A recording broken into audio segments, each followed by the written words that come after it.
Business के बारे में बताया था कि बिजनेस की जो एक्टिविटीज़ होती हैं वो कितनी तरह की होती हैं। उसके बाद बिजनेस की जो ओनरशिप की टाइप्स होती हैं वो कितनी तरह की होती हैं, ये हमने डिस्कस किया था। अच्छा, क्या आपको मेरी आवाज़ साफ आ रही है? स्क्रीन पे जो मैंने शेयरिंग की है नज़र आ रही है? ओके, अब चलते हैं आज के लेक्चर की तरफ। आज का हमारा जो लेक्चर है वो स्पेशली अकाउंटिंग के बारे में है, जो मेरा सब्जेक्ट है, तो इंशाल्लाह मैं आपको पढ़ाऊँगा। तो कल हमने बात की थी बिज़नेस के बारे में, बिज़नेस की टाइप्स और ओनरशिप के हिसाब से उसकी टाइप्स, ये हमने डिस्कस की थी। आज हम ज़रा चलते हैं अकाउंटिंग की तरफ। अकाउंटिंग कैसा सब्जेक्ट है, अकाउंटिंग में हम क्या पढ़ेंगे, हमारा कॉन्टेक्स्ट क्या होगा। तो अगर हम कल के लेक्चर को ज़रा सा रिव्यू करें, कल मैंने आपको बताया था बिज़नेस के बारे में कि बिज़नेस की टाइप्स होती हैं एक्टिविटीज़ के एतबार से। पहली टाइप सर्विस ओरिएंटेड, जिसमें खदमात के ज़रिए पैसा कमाया जाता है, जिसकी मैंने मिसाल आपको दी थी, tailoring shop, laundry shop, state agency, doctors, teachers, bankers, consultant वगैरह। फिर उसके बाद सेकंड नंबर पे हमने डिस्कस किया था ट्रेडिंग बिजनेस, जिसमें हम चीज़ों को ख़रीद के और फिर उनको बेचते हैं, बनी बनाई चीज़ों को ख़रीद के बेचते हैं।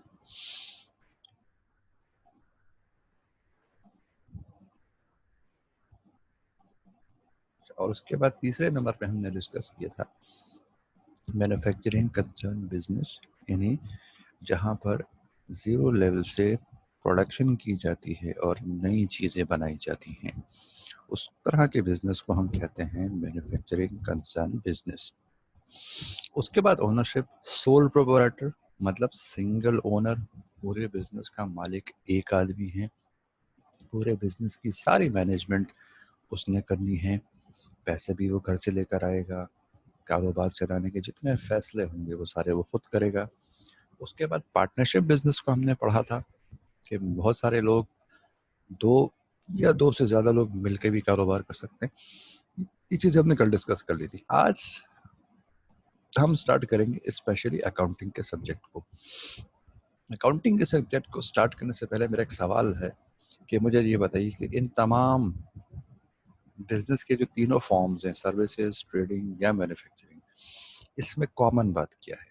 इसमें कॉमन बात यह है कि हर बिजनेस के लिए पैसों की ज़रूरत होती है और हर बिजनेस जब चलना शुरू होता है तो उसमें पैसों का लेन देन होता है। लेन देन को हम कहते हैं ट्रांजैक्शन। तो जब भी कोई बिजनेस शुरू होता है या शुरू होने से पहले भी उसे कुछ पैसों की ज़रूरत पड़ती है, कुछ रिसोर्सेज हमें चाहिए होते हैं। पैसों का ये जो लेन देन है ये हर बिजनेस के लिए बहुत ज़रूरी है। उन बिजनेसेस के लिए भी ज़रूरी है जो प्रॉफिट कमाने की नीयत से चलाए जा रहे हैं, और उन बिजनेसेस के लिए भी ज़रूरी हैं जो नॉन प्रॉफिट यानी सोशल सर्विसेज के पर्पज से चलाए जा रहे होते हैं। जैसे मैंने कल एग्जांपल दी थी एम्बुलेंसेस, एधी, छिपा वगैरह की। तो इस तरह के बिजनेसेस के अंदर भी पैसे का लेन देन होता है। तो खुलासा ये हुआ, समरी ये बनी कि कोई भी बिजनेस विदाउट मनी स्टार्ट नहीं हो सकता और चल नहीं सकता। ठीक है, हर बिजनेस के लिए चाहे वो छोटे लेवल का हो या बड़े लेवल का हो, पैसा होना जरूरी है। अब इस पैसे के लेन देन को एक खास तरीके से रिकॉर्ड करना हमने सीखना है। इस चीज को हम कहते हैं अकाउंटिंग। ठीक है ना, हर सब्जेक्ट का अपना एक खास कॉन्टेक्स्ट होता है, एक खास मैटर होता है। मिसाल के तौर पे आपने फिजिक्स पढ़ी, तो फिजिक्स सारी की सारी एनर्जी के ऊपर बेस कर रही है। या केमिस्ट्री आपने पढ़ी, वो सारे के सारे उनका जो कॉन्टेक्स्ट है वो मैटर है, मैटर मादा, मैटर को डिस्कस करती है। केमिस्ट्री का सब्जेक्ट मैटर है, फिजिक्स का सब्जेक्ट एनर्जी है। इसी तरह बायोलॉजी में हम लाइफ को पढ़ते हैं, एनिमल्स की लाइफ, प्लांट्स की लाइफ, तो बायोलॉजी का कॉन्टेक्स्ट है वो लाइफ है। इसी तरह अकाउंटिंग का जो कॉन्टेक्स्ट है वो पैसा है। अकाउंटिंग में जो चीज़ हमने पढ़नी है वो पैसे का लेन देन पढ़ना है। जहाँ पैसा है वहाँ अकाउंटिंग है, और जहाँ पे पैसे नहीं हैं, पैसे का लेन देन नहीं है, वहाँ पर अकाउंटिंग नहीं है। ये तो मैंने एक आसान लैंग्वेज में आपको एक्सप्लेन कर दिया, ठीक है।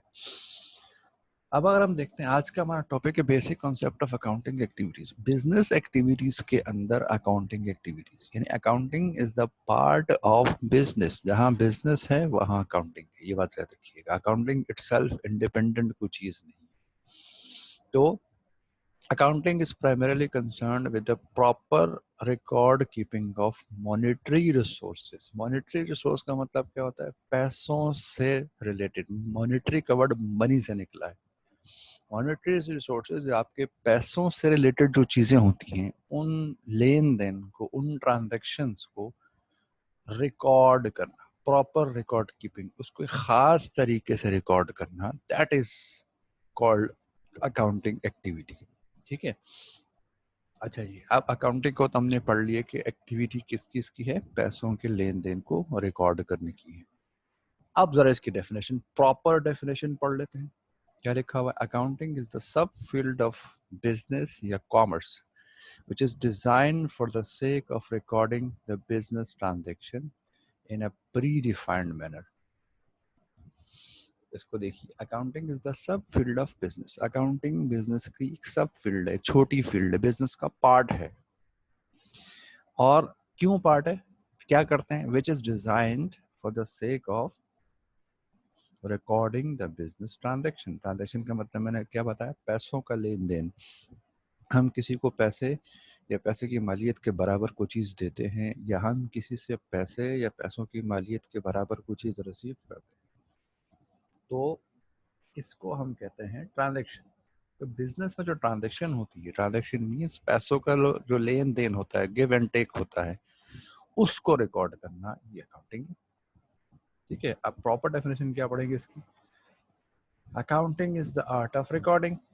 अकाउंटिंग रिकॉर्ड करने का एक आर्ट है। अच्छा, हर पढ़ा लिखा शख्स कह सकता है भाई मुझे तो लिखना आता है, गिनती तो मुझे आती है, 1000 कैसे लिखते हैं, 2000 रुपए कैसे लिखते हैं, 3000 रुपए कैसे लिखते हैं, तो मुझे अकाउंटिंग सीखने की क्या जरूरत है, खुद ही रिकॉर्ड कर लूंगा। तो याद देखिएगा, रिकॉर्डिंग की खास चीज है pre defined manner. Pre defined manner का मतलब क्या हुआ? एक खास तरीके से।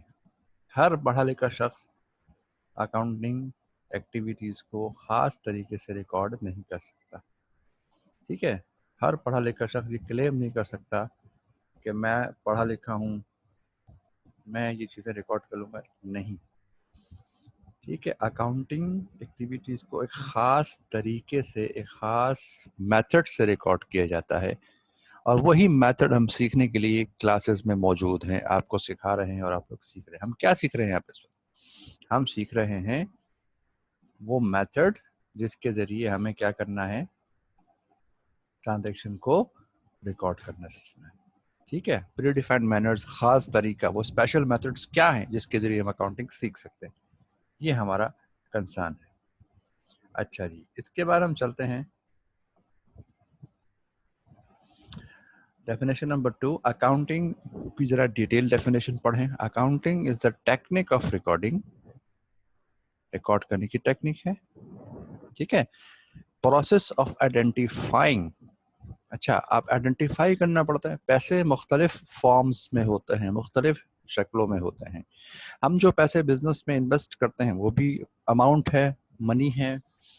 हम जो पैसे अर्न करते हैं, इनकम जनरेट करते हैं, वो भी पैसे होते हैं। हम जो एक्सपेंसेस करते हैं, खर्चे करते हैं, वो भी पैसे होते हैं, मनी होते हैं। और हम जो उधार लायबिलिटीज लेते हैं, वो भी पैसे होते हैं।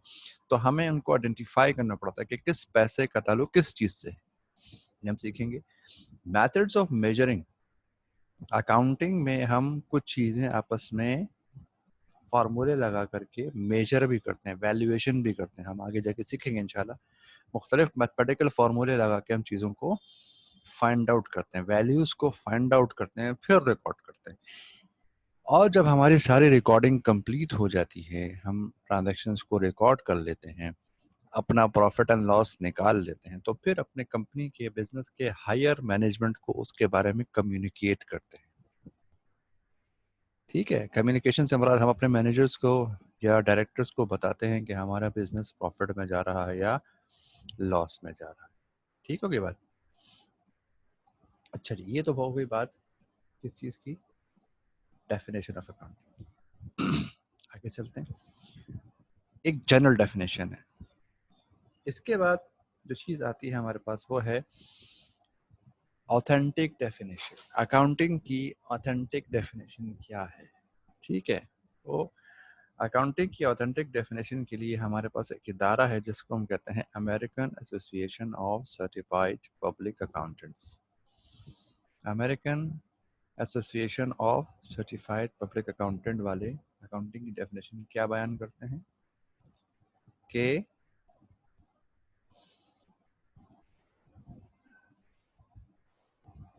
accounting is the art of recording, classifying and summarizing in a significant manner, एक खास तरीके से in a significant manner, एक खास तरीके से, and in terms of money, the transaction and events which are in part of at least of a financial character and interpreting the results thereof। ये पूरा अकाउंटिंग का उन्होंने प्रोसेस आपको बता दिया। अच्छा, तो अब हमने क्या सीखा अभी तक आज के लेक्चर में? अकाउंटिंग है क्या, अकाउंटिंग में हमें पढ़ना क्या है।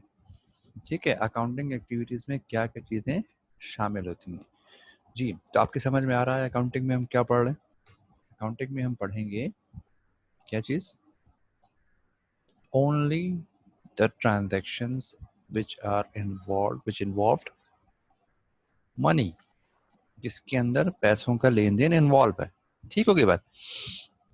अच्छा जी, आप जरा आगे चलते हैं। अकाउंटिंग किसी एक स्टेप का नाम नहीं है, अकाउंटिंग में डिफरेंट फेजेस होते हैं, डिफरेंट मराहिल होते हैं, उन मराहिल के हिसाब से हम चीज़ों को लेके चलते हैं। पहला मरहला जिसको हम कहते हैं functions of accounting, step wise accounting activities कैसे परफॉर्म होंगी। तो पहला जो स्टेप है वो क्या है? Recording the business transaction. Accounting का पहला स्टेप क्या हुआ कि ट्रांजैक्शन को किसी, आजकल कंप्यूटर का दौर है, किसी कंप्यूटर सॉफ्टवेयर में रिकॉर्ड कर लेना, या पुराने ज़माने में बड़े बड़े रजिस्टर्स होते थे, बुक्स होती थी, उन बुक्स में, उन रजिस्टर्स में रिकॉर्ड कर लेना, ये अकाउंटिंग का पहला फेज हुआ। फिर उसके बाद उसकी क्लासिफिकेशन करनी है। पैसे तो हमने रिकॉर्ड कर लिए, इसमें से हमारे खर्च होने वाले पैसे कितने हैं, हमारे इनकम के पैसे कितने हैं, हम पे जो उधार हमें दूसरों को देना है वो कौन से पैसे हैं, जो उधार दूसरों से लेना है वो कौन से पैसे, इसकी क्लासिफिकेशन करनी है। फिर उसके बाद ट्रांजेक्शन को समराइज करना है, 10-15 लोगों को पैसे देने हैं, मिला के एक अमाउंट बताएं कि टोटल हमारे ऊपर उधार कितना है। 15-20 लोगों से पैसे लेने हैं, एक अमाउंट बताएं कि टोटल लेने वाला अमाउंट कितना है।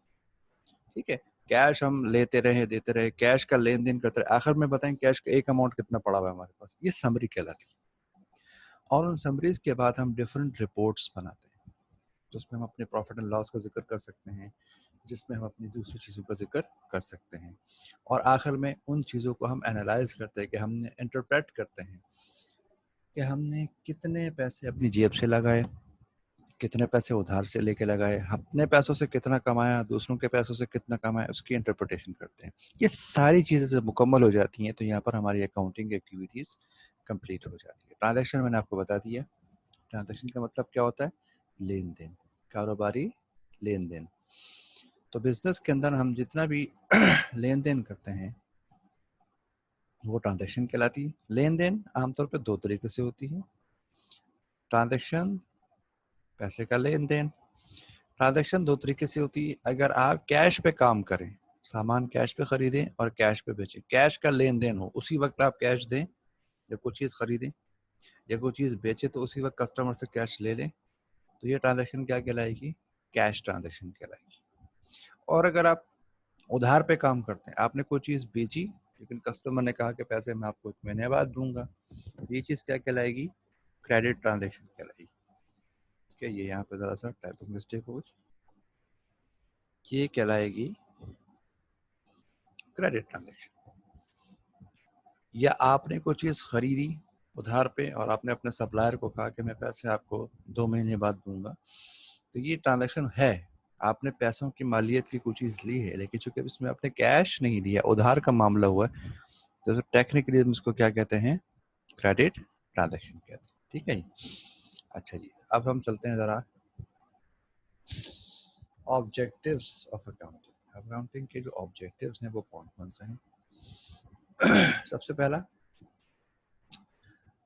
To update the management about the financial activities. देखिए, हम किसी बिजनेस के लिए काम करते हैं, हम अकाउंटेंट हैं, हमारा काम ट्रांजैक्शन को रिकॉर्ड करना है, हम बिजनेस के मालिक नहीं। ठीक है, तो जो हम काम कर रहे हैं, हमें अपने बिजनेस के ओनर्स को, अपने मालिकों को अपडेट करना है उसके बारे में। दूसरी चीज, it must assist the sources and trend of operation. हमारे पास पैसे कमाने के सोर्सेज क्या हैं, हम अपने बिजनेस को ऑपरेट किस तरह से कर रहे हैं, सारी मालूमात हमें अपने मालिकों को बतानी है। फाइनेंशियल पोजीशन क्या है, हमारे पास अपने पैसे कितने पड़े हुए हैं, हमारे कितने पैसे दूसरों के पास पड़े हुए हैं, हमने उधार दिया हुआ है, उधार लिया हुआ है, हमारे खर्चे कितने हो रहे हैं, हमारी आमदनी क्या हो रही है, सारी डिटेल्स बताना ही हमारी अकाउंटिंग का पार्ट है। अच्छा जी, तो अकाउंटिंग के बारे में मैंने आपको पूरा एक्टिविटीज का बैकग्राउंड बता दिया कि अकाउंटिंग में हम पढ़ेंगे क्या और अकाउंटिंग में हम रिपोर्ट क्या करेंगे। जी, अब चलते हैं हम अकाउंटिंग के बेसिक एलिमेंट्स की तरफ, यानी अकाउंटिंग के बेसिक पिलर्स क्या हैं, किन किन चीज़ों पे अकाउंटिंग बेस करती है, ये हम यहाँ पे इंशाल्लाह डिस्कस करेंगे।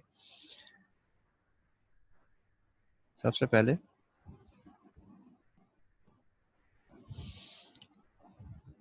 एसेट्स।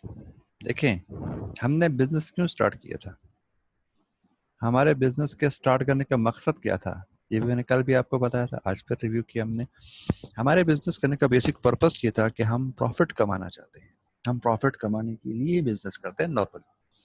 तो क्या अगर मैं यूँ कहूँ कि भाई मुझे कॉमर्स के बारे में बहुत कुछ पता है, मैं अकाउंटिंग के बारे में बहुत कुछ जानता हूँ, घर बैठे बैठे मुझे प्रॉफिट मिलना शुरू हो जाएगा? नहीं, क्या करना पड़ेगा, अगर मैं बिजनेस करना चाहता हूँ, मैं प्रॉफिट कमाना चाहता हूँ, तो मुझे कुछ काम करना पड़ेगा, मुझे एक सेटअप, मुझे कम से कम एक दुकान खोलनी पड़ेगी। ठीक है, आप लोगों को मेरी आवाज़ आ रही है प्रॉपर?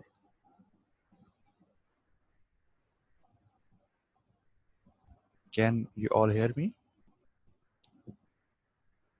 ओके, अकाउंटिंग का मकसद हमने पढ़ ली, अब हम बिजनेस की बात कर रहे हैं। अगर मैं बिजनेस करना चाहता हूँ और मैं कुछ प्रॉफिट अर्न करना चाहता हूँ, तो कम से कम मुझे एक शॉप ओपन करनी पड़ेगी। फर्ज किया मैं एक मेडिकल स्टोर ओपन करता हूँ, ठीक है, अब मेडिकल स्टोर ओपन करने के लिए मुझे जो कुछ चाहिए, उस बिजनेस के लिए मुझे जो कुछ रिसोर्स चाहिए, इकोनॉमिक रिसोर्स, वो क्या कहलाएगी, वो एसेट्स कहलाएंगे। मतलब मुझे मेडिकल स्टोर खोलने के लिए सबसे पहले एक दुकान की ज़रूरत है, एक बिल्डिंग शॉप की ज़रूरत है, फिर उस शॉप के अंदर मुझे अलमारियाँ, रैक्स रखनी है, फिर उन रैक्स के अंदर मुझे मेडिसिन रखनी है, फिर मुझे एक रेफ्रिजरेटर चाहिए, एक फ्रीज़र चाहिए, कुछ दवाइयाँ फ्रिज में रखी जाती, फिर मुझे एक पंखा चाहिए, एक टेबल चाहिए बैठ काउंटर के लिए, कुर्सी चाहिए बैठने के लिए। ठीक है, ये तमाम चीज़ें चाहिए, तब जाके एक दुकान बनती है। ये तमाम चीज़ें जो मुझे इस्तेमाल करने के लिए ज़रूरी हैं, ये तमाम चीज़ें जिनको इस्तेमाल करके मैं अपना बिजनेस एस्टेब्लिश करूँगा, इनको हम कहते हैं एसेट्स। बात समझ में आ रही है? एसेट्स का मतलब क्या हुआ, हर वो चीज़ जो हमें बिजनेस को चलाने के लिए ज़रूरी है, हर वो चीज़ जो हमारे बिजनेस के रन करने के लिए, ऑपरेट करने के लिए ज़रूरी है, उसको हम क्या कहते हैं, एसेट कहते हैं। चाहे वो किसी भी शक्ल में हो, बिल्डिंग की शक्ल में हो, फर्नीचर यानी रैक्स की शक्ल में हो, टेबल चेयर की शक्ल में हो, सामान की शक्ल में हो, कैश पैसों की शक्ल में हो, पंखा जो हमारे दुकान में लगा हुआ है हमें हवा दे रहा है, वो भी जरूरी ना। तो वो भी, इसकी डेफिनेशन क्या बनी? Assets are basic economic resources which are acquired by business and used. सबसे important चीज used, जो चीज आपके बिजनेस में यूज हो रही है। एक बॉल पेन भी आप यूज करते हैं चीजों को रिकॉर्ड करने के लिए, एक रजिस्टर आप यूज करते हैं ट्रांजेक्शन को रिकॉर्ड कर, जो कुछ यूज कर रहे हैं, बॉल पेन यूज कर रहे हैं, रजिस्टर यूज कर रहे हैं, फ्रिज यूज कर रहे हैं, पंखा यूज हो रहा है, अलमारियां, फर्नीचर, मेडिसिन, जो जो कुछ आपको मेडिकल स्टोर में नजर आ रहा है इस्तेमाल होता हुआ, these all things are called assets. तो एसेट्स की डेफिनेशन क्या बनी? एसेट वो बेसिक रिसोर्स होता है जो हमें प्रॉफिट कमा के देता है। हम एसेट्स की मदद से ही प्रॉफिट कमाते हैं। बात समझ में आ रही? तो अगर आपसे पूछे सिंपल वर्ड्स में एसेट्स क्या होते हैं, तो आपने आसान उर्दू में ये बताना है कि एसेट हमारी कमाई का जरिया होता है। एसेट्स के जरिए हम रेवेन्यू यानी प्रॉफिट जनरेट करते हैं, रेवेन्यू जनरेट करते हैं। अगर हमारे पास एसेट्स नहीं होंगे तो हम रेवेन्यू जनरेट नहीं कर सकते। क्लियर होगी बात? एक एसेट्स हर बिजनेस में डिफरेंट शक्ल में होंगे। अब आप एक हॉस्पिटल के एग्जांपल ले लें, जो कमर्शियल हॉस्पिटल्स चलते हैं, डॉक्टर्स खोलते हैं मुनाफा कमाने के लिए।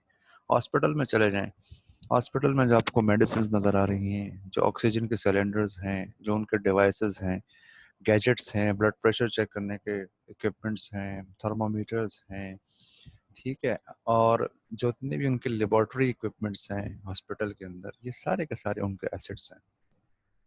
एक फैक्ट्री में चले जाएं जहाँ गाड़ियाँ बन रही हैं, तो उनके पास जो मशीन्स हैं, उनके पास जो रॉ मटेरियल है, स्टील जिससे वो गाड़ियाँ बनाते हैं, जो कुछ कारखाने में इस्तेमाल हो रहे थे, ऑल आर देयर एसेट्स। ठीक है, इसी तरीके से आप एक स्कूल कॉलेज की मिसाल ले लें, जो नॉर्मली नॉन प्रॉफिट पे चलते हैं। स्कूल कॉलेज के बिल्डिंग में building, furniture, white board, marker, computers, जो कुछ आपको इस्तेमाल होता है वो नजर आ रहा है, ये उनके एसेट्स। हर बिजनेस के एसेट्स अलग अलग शक्ल में होते हैं, लेकिन एसेट्स होते जरूर हैं। बहुत सारी चीजें हर बिजनेस में ऐसी होती हैं जो आपको इस्तेमाल होती हुई नजर आती हैं, वो उनके एसेट्स हैं। ठीक है, यहाँ तक कोई कंफ्यूजन तो नहीं? सब क्लियर है जो मैं बता रहा हूँ? समझ में आ रहा है जो मैंने बोला?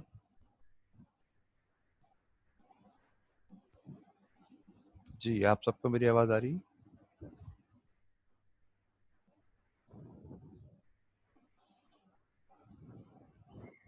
अच्छा जी, अब आगे चलते हैं।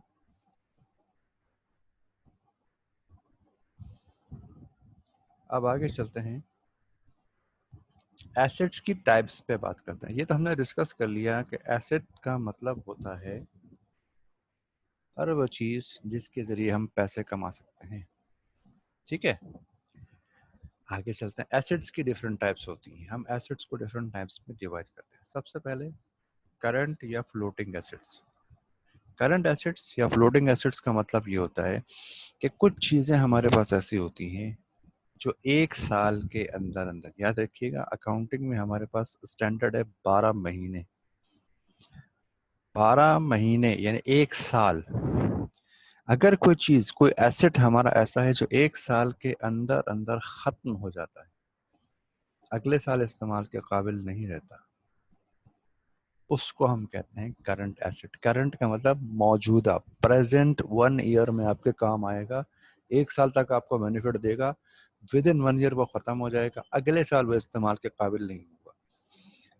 जैसे मैंने आपको एग्जांपल दी कि मैं अपने मेडिकल स्टोर में एक रजिस्टर मैंने रखा हुआ है, एक बॉल पेन मैंने रखा हुआ है, और उसके ज़रिए से मैं अमाउंट को, ट्रांजैक्शन को रिकॉर्ड कर रहा हूँ। क्या मेरा बॉल पेन 2 साल चल सकता है अगर मैं डेली उसको यूज़ करूँ? नहीं चल सकता। बॉल पेन अगर आप डेली यूज़ करोगे 1 महीना 2 महीने में ख़त्म हो जाएगा। 2 महीने में ख़त्म होने का मतलब विद इन 1 ईयर वो एक्सपायर हो गया। तो बॉल पेन को हम इस्तेमाल करते हैं, वो हमारा एसेट है, और एक साल के अंदर वो ख़त्म हो गया, करंट एसेट कहलाएगा। या एक रजिस्टर मैंने रखा हुआ है जिसमें मैं डेली के 2 पेज भरता हूँ कि मैंने किससे कितने पैसे लिए, कितने लिए। अगर डेली के 2-3 पेज में भरता हूँ उससे, ट्रांजेक्शन को रिकॉर्ड करने के लिए, चीज़ों को लिखने के लिए, डेली के 2-3 पेज पढ़ता हूँ, तो क्या वो रजिस्टर मेरा 2 साल चल सकता है, 3 साल चल सकता है? कभी नहीं चलेगा। अगर आप डेली के 3 पेज पढ़ते हैं तो 4-5 महीने बाद वो भर जाएगा, खत्म हो जाएगा। तो हम रजिस्टर को इस्तेमाल कर रहे थे लेकिन वो 1 साल के अंदर खत्म हो गया। जो चीज़ विद इन 1 ईयर खत्म हो जाए उसको हम क्या कहते हैं? करंट एसेट कहते हैं। जी, ये बात आपकी समझ में आ रही कि एसेट का मतलब जो चीज़ें हम बिजनेस में इस्तेमाल करते हैं, और करंट एसेट का मतलब वो एसेट, वो चीज़ें जो 1 साल के अंदर खत्म हो जाती हैं। जी, अब तक जो मैंने समझाया आपकी समझ में आ रहा है? ओके, अब इसका उलट कर लें। कुछ चीज़ें ऐसी होती हैं जो 1 साल से ज़्यादा अरसे चलती हैं, जिनकी लाइफ जो होती है वो मोर देन 1 ईयर होती है। फॉर एग्जांपल, अगर मैं एक ऑफिस में अपने लिए कंप्यूटर खरीदता हूँ, कंप्यूटर को मैं यूज़ करता हूँ अपने ऑफिस में या अपनी दुकान में, तो कंप्यूटर 1 साल में ख़त्म तो नहीं हो जाएगा, कंप्यूटर तो चलता रहता है, सालों से 3-4 साल भी चल सकता है। इसका मतलब कंप्यूटर एक एसेट है, इस्तेमाल हो रहा है हमारे बिजनेस में, लेकिन उसकी लाइफ 1 साल से ज़्यादा है, तो हम उसको कहेंगे नॉन करंट या फिक्स्ड एसेट का हम उसको नाम देंगे। ठीक है, करंट एसेट कौन से होते हैं? जो 1 साल के अंदर ख़त्म हो जाते हैं। और नॉन करंट कौन से होते हैं? जो 1 साल से ज़्यादा अरसे चलते रहते हैं। ठीक हो गई बात? अब हम डिस्कस करते हैं लायबिलिटीज़ के बारे में। 5 चीज़ें बेसिक हैं जो हमने अकाउंटिंग में पढ़नी है। एसेट्स, लायबिलिटीज़, सेकंड नंबर पे लायबिलिटीज़। तो ये बात हमने डिस्कस कर ली कि एसेट का मतलब वो तमाम चीज़ें जो हमारे बिजनेस में इस्तेमाल हो रही हैं। अब सवाल ये है कि उन चीज़ों को खरीदने के लिए हम पैसे कहाँ से लाएंगे?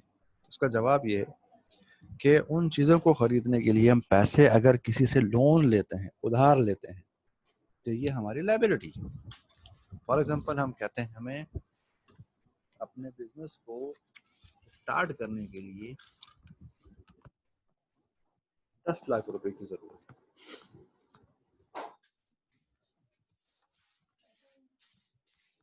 10 लाख रुपए जरूरत है, मतलब हमें अपने बिजनेस को 10 लाख रुपए के एसेट्स की जरूरत है।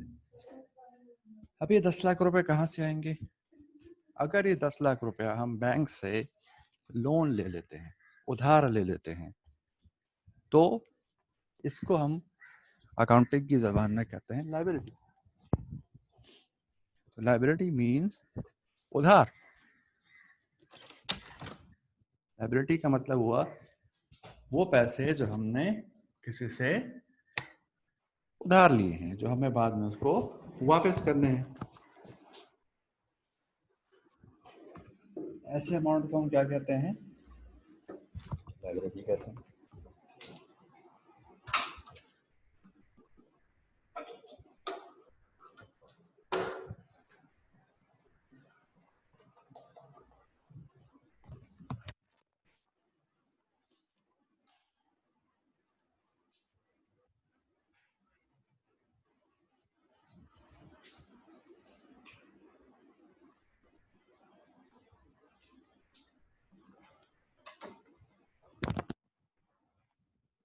जी, तो उधार का मतलब मैंने क्या बताया? लायबिलिटी।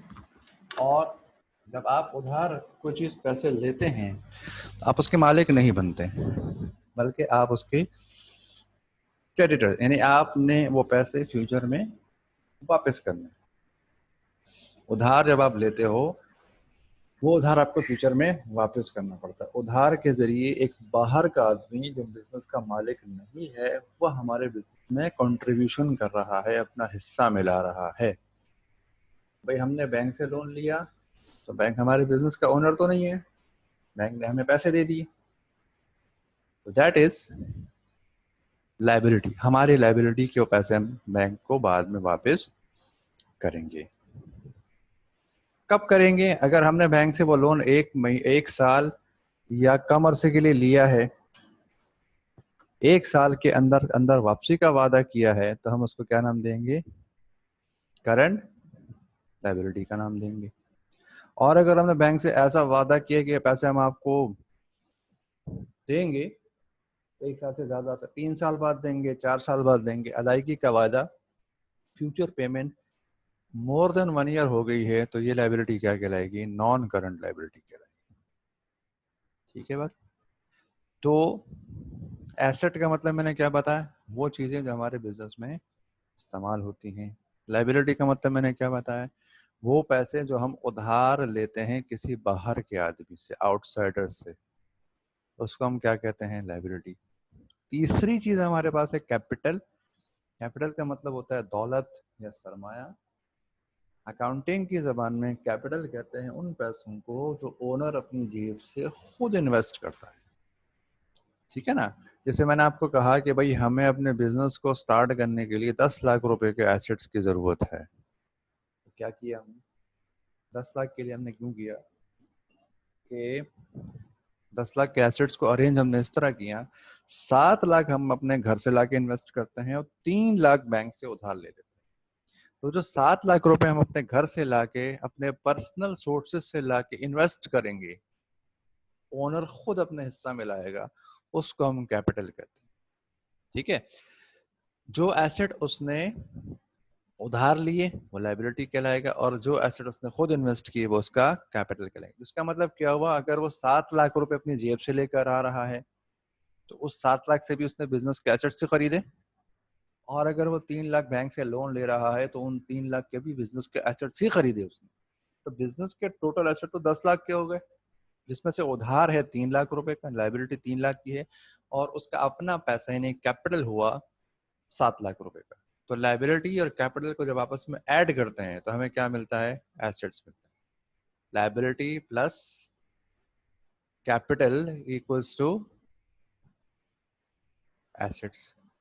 ठीक हो गई बात? तो ये थी हमारी कहानी एसेट, लाइबिलिटी और कैपिटल की। मेरे ख्याल में आज के लेक्चर के लिए इतना काफ़ी है, ताकि मज़ीद आप पे को बर्डन ना पड़े। और इन लेक्चर्स को इंशाल्लाह मैं बहुत जल्द, मेरा एक यूट्यूब चैनल है अब्बास कॉमर्स एकेडमी, उस चैनल पे इंशाल्लाह मैं अपलोड कर दूंगा, ताकि बाद में आप उसको सुन भी सकें। और जो न्यू स्टूडेंट्स हैं उनको भी हम यही सजेस्ट करेंगे, जो बाद में स्टूडेंट्स आएंगे, कि वो अपने इनिशियल लेक्चर्स, ये जो रिकॉर्डेड लेक्चर्स हैं, ये इंशाल्लाह वहीं से पढ़ें जहाँ पे मैं इसको अपडेट कर दूंगा।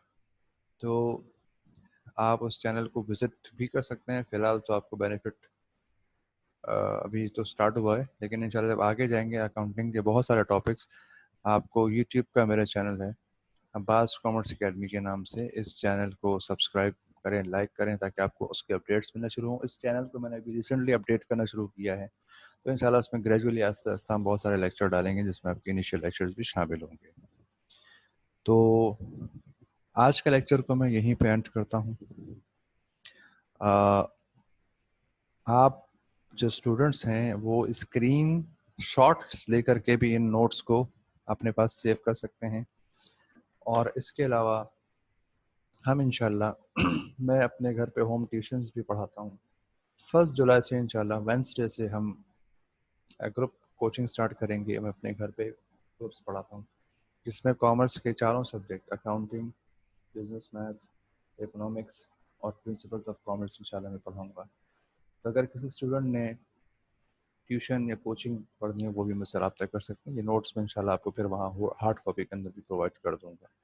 लेकिन फ़िलहाल इन द मीन टाइम आप अपनी स्क्रीनशॉट्स लेके इसको सेव कर लें एज अ नोट्स, और इसको अपने रजिस्टर में लिखते रहें, तो अब ये नोट्स आपके तैयार होते रहें। कल इंशाल्लाह हम बात करेंगे एक्सपेंसेस पे और रेवेन्यू पे। तो आज का लेक्चर मैं यहीं पे एंड करता हूँ। कल इंशाल्लाह हम इसको नए टॉपिक के साथ स्टार्ट करेंगे।